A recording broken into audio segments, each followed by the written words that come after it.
Alright guys, so is a sports car a bad financial decision? For those of you who are new to my channel, this car that I'm in, or the car that I'm on,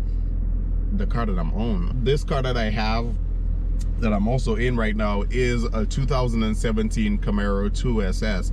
I got it this year, and before I bought the car, okay, I kind of searched around Google and sort of asked some people in so many different words. I asked them like, hey, do you think buying a sports car is a bad financial decision? And for the most part, everybody pretty much told me in so many words, you know, yes, it probably is. You know, you should probably spend the money in something else, save it, or use it to buy a house, or, you know, things like that. Now, I'm not gonna say the people that I asked told me bad advice.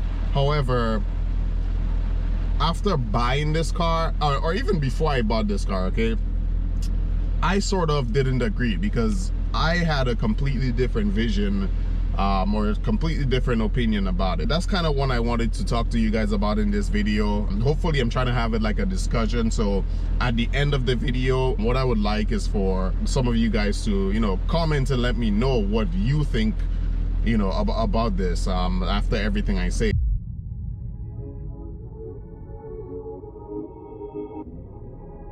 I'm in the Ferrari of the American car.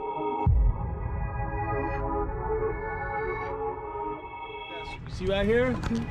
Yeah. Super sport, guys. Super sport.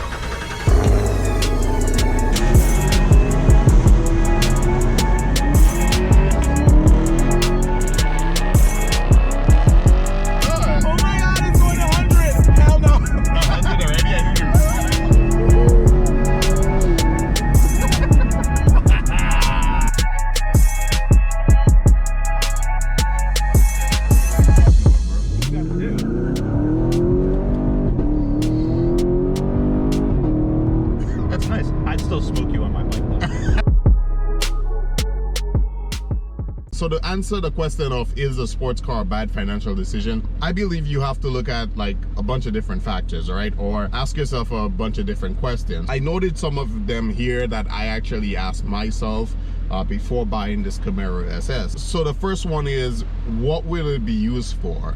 You know, is it going to be used for pleasure? Is it going to be used for business?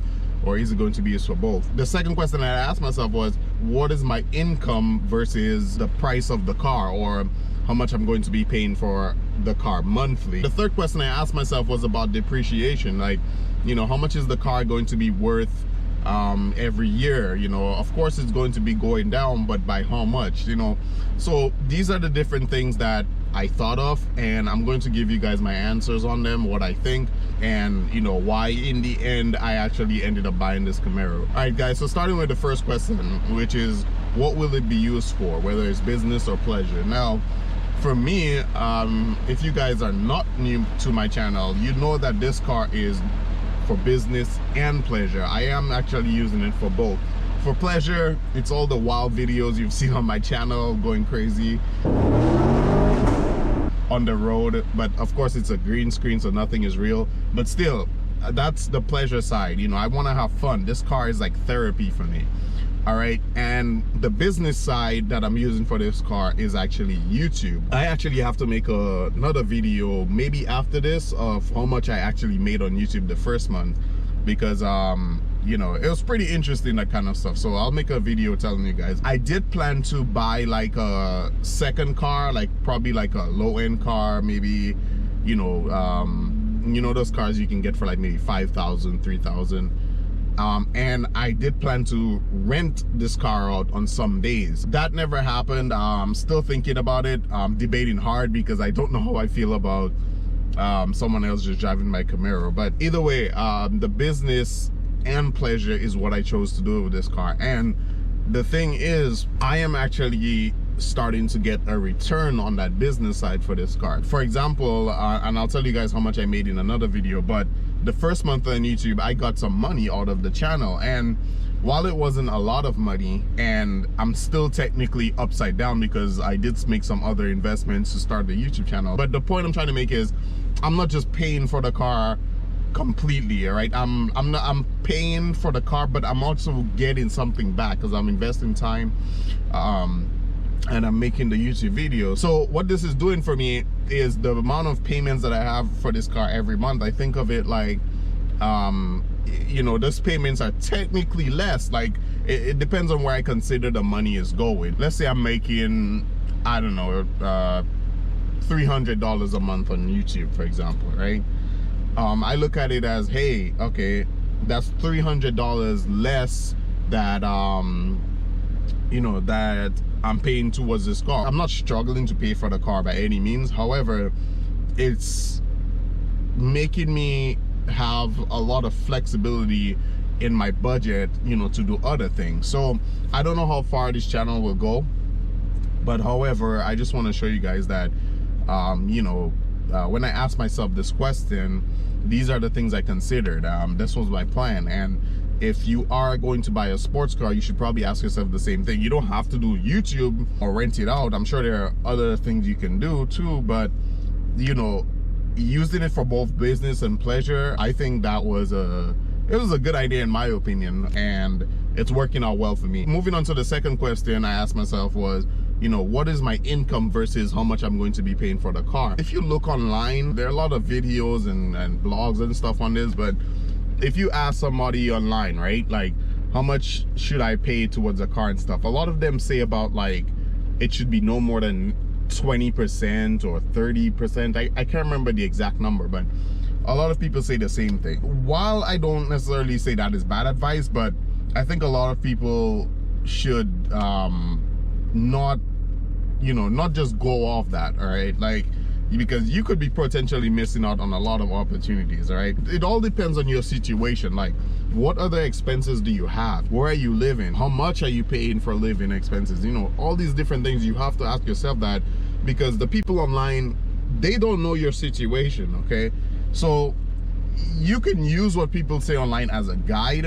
Same with my videos. Use it as a guide. Don't take it everything literal, like, yes, do this, you have to do it this way. No, just make a judgment for yourself. So if I went with all the advice that I saw online about, you know, oh, make sure you know, the car is only like less than 20% of your income, things like that, I wouldn't have gotten anywhere. So I made my own decision and it worked out very well. Now, the third thing I wanted to talk about, guys, was depreciation. Now, right now, I'll tell you guys, looking at the used car market, okay, the used car market is crazy right now. If you try to get a Camaro or a lot of different cars right now, if you try to get them, you'll notice that the prices are probably higher than normal. And I also looked at the trade-in value for this car with the amount of miles and everything I put on it, and the estimated value for this car I used like Kelley Blue Book value, is almost what I actually paid for this car. I think this is mostly happening because of the pandemic. I'm not too sure how many other factors play into that, but I bought this car pretty much, you know, during a pandemic. And you know, I thought at first like it might have been a bad idea, but it was actually a really good idea. But what I really want to know is what you guys think. I really wanted to have this video as not just me giving my point, but I really wanted to hear what you guys have to say. A lot of times you guys give a lot of good advice in the comment section. So let me know, do you think it's a bad idea? Give some reasons why. At the end of the day, man, I just believe as long as you're comfortable with the car, that's really how it should be. If you're comfortable, you know your situation better than anybody else. So, you know, just go with what's going on around you, I guess. That's that, you know, I'm not like a super financial expert. I'm just, you know, telling you guys all these things based on, you know, the decisions I did, you know, and letting you guys know how it's working out for me. So that is going to be it for this video. Don't forget to leave your own comments on the video about how you feel on, you know, whether a sports car is a good financial decision or not. That's it for this video, man. I'll see you guys in the next one.